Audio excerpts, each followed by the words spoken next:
you get a couple of interesting things when you're going into a crawl space, but this is a first. Hang on. In Vietnamese culture, there's snake medicine, and that, my friends, is a jar of dead snakes.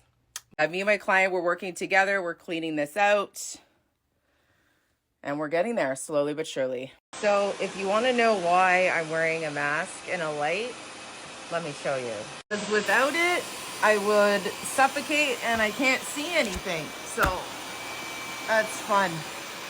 There's my buddies.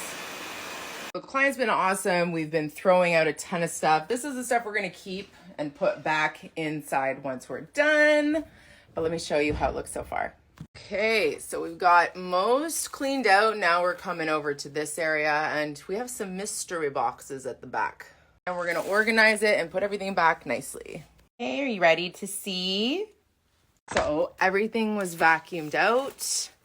We took everything out, put everything nice for his mom. Jar of snakes still happy in the corner over there. And we put all the tools here, and the laundry machine is going to be going soon. And that's it. Ta-da!